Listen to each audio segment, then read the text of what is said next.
ওং নমো ভগবতে বাসুদেবায় নমঃ। নমস্কার সুপ্রিয় দর্শক বন্ধুরা, সনাতন পরিবারে আপনাদের সকলকে জানাই স্বাগত।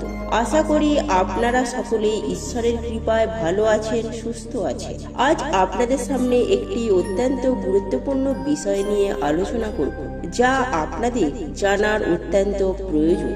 আর বন্ধুরা, নতুন কিছু জানতে বা শিখতে চাইলে অবশ্যই আমাদের এই চ্যানেলটি সাবস্ক্রাইব করুন।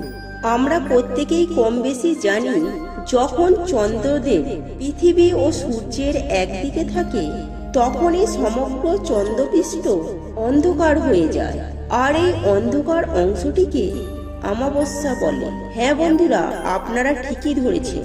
যারা অমাবস্যা পালন করেন তারা তো অবশ্যই এই ভিডিওটি দেখবেন, কিন্তু যারা প্রত্যেক মাসে অমাবস্যা করেন না তাদের জন্য আমি এই ভিডিওটি করছি। তার কারণ, আপনি যদি এই অমাবস্যার রাতে এই একটি জিনিস বিছানার নিচে রাখতে পারেন, তাহলে আপনার আর্থিক উন্নতি ঘটতে কমপক্ষে 30 দিন সময় লাগবে। কমপক্ষে, হ্যাঁ বন্ধুরা, কিংবা 15 থেকে 30 দিনের মাথায় আপনারা দেখতে পাবেন আপনার ইনকাম কত পরিমাণে বাড়ছে, আর আপনি কিভাবে প্রচুর ধনসম্পদ বৃদ্ধি করতে পারছেন। আপনার ঘরে জলের মতো টাকা ব্যয় হবে না, তখন জলের মতো টাকা আয় হবে, অর্থাৎ আপনার কাছে আসবে। বন্ধুরা, সেই প্রসঙ্গে বিস্তারিত জানতে ভিডিওটি স্কিপ না করে মনোযোগ সহকারে শেষ পর্যন্ত দেখতে থাকুন। আর ভিডিওটি দেখে কোনরূপ উপকৃত হলে অবশ্যই একটি লাইক করবেন এবং আপনজনদের সাথে শেয়ার করবেন, যাতে ওনারাও দেখে উপকৃত হন। আর যারা সনাতন পরিবারে নতুন হয়ে আছেন তারা অবশ্যই আমাদের এই চ্যানেলটি সাবস্ক্রাইব করুন এবং পাশে থাকা বেল বাটনটি প্রেস করুন এরূপ নিত্য নতুন ভিডিও সবার আগে দেখার জন্য। তাহলে চলুন বন্ধুরা, সময় নষ্ট না করে ভিডিওর মূল পর্বে প্রবেশ করা যাক।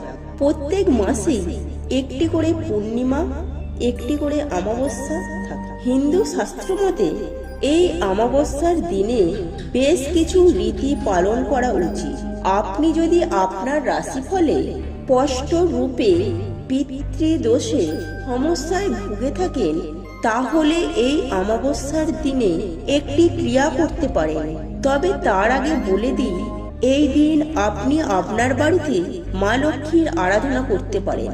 এতে আপনার পরিবারে সুখ, শান্তি, সমৃদ্ধি বজায় থাকবে। প্রিয় দর্শক বন্ধুরা, পিতৃদোষের সমস্যায় যারা ভুগছেন তাদের রাশিফলে রয়েছে, তারা এই দিন পারলে নিজের সাধ্যমতো দুস্থদের জন্য খাদ্য, বস্ত্র ইত্যাদি দান করুন। অমাবস্যার দিনটি একমাত্র ভালো দিন সব থেকে। অন্যান্য দিনের থেকে দোষ কাটানোর জন্য বেছে নিতে পারেন আপনারা।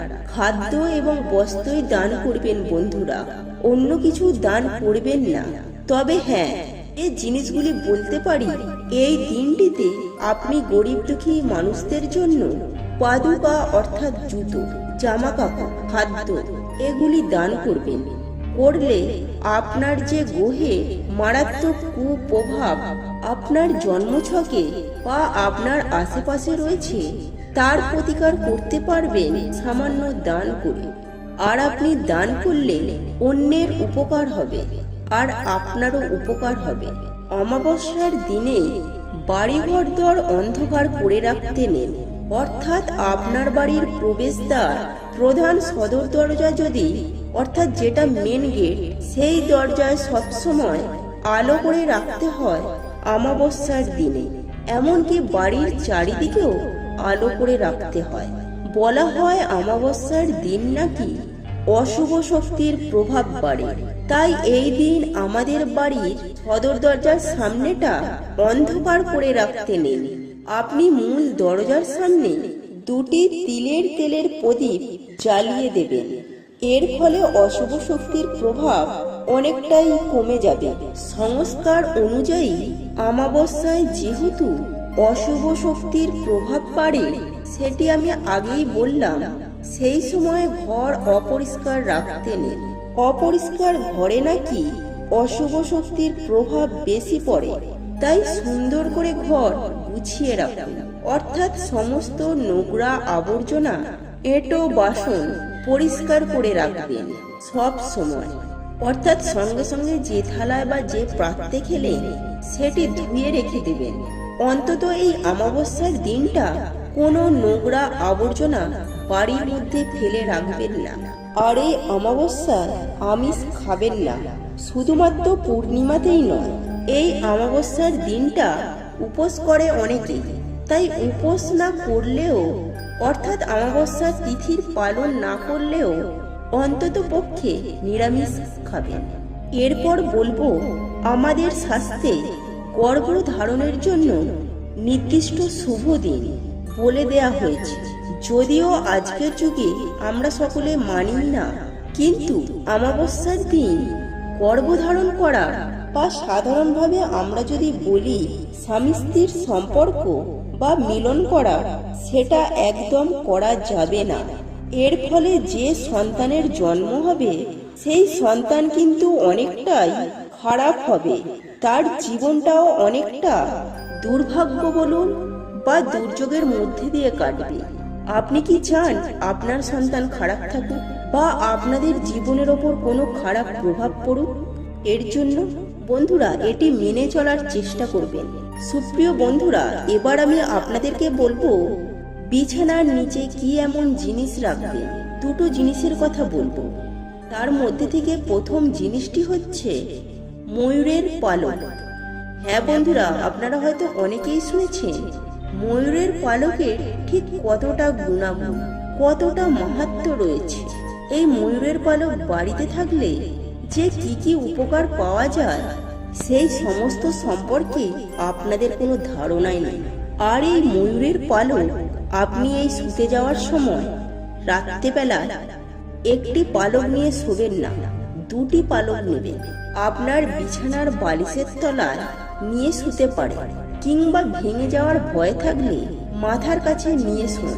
কখনোই পায়ের দিকে রাখবেন না, যেন পা না ঠেকে। কারণ এই ময়ূরের পালক ভগবান শ্রীকৃষ্ণের মুকুটে অবস্থান করেন, অর্থাৎ শ্রীকৃষ্ণের মাথা, তাই অবশ্যই মাথার কাছে নিয়ে শুবেন। এটি করলে আপনার গৃহ থেকে, আপনার ঘর থেকে সমস্ত ধরনের নেগেটিভ এনার্জি বেরিয়ে যাবে। এবং আরো একটি যে জিনিসটির কথা বলবো সেটি হচ্ছে তুলসী পাতা। হ্যাঁ বন্ধুরা, আপনারা 4 থেকে 5টি আগে থেকে তুলসী পাতা তুলে আপনার মাথার বালিশের নিচে নিয়ে শোবেন ঘুমোতে যাওয়ার আগে। তুলসী পাতা কখনো বাসি হয় না, এটা সবসময় জেনে রাখবেন।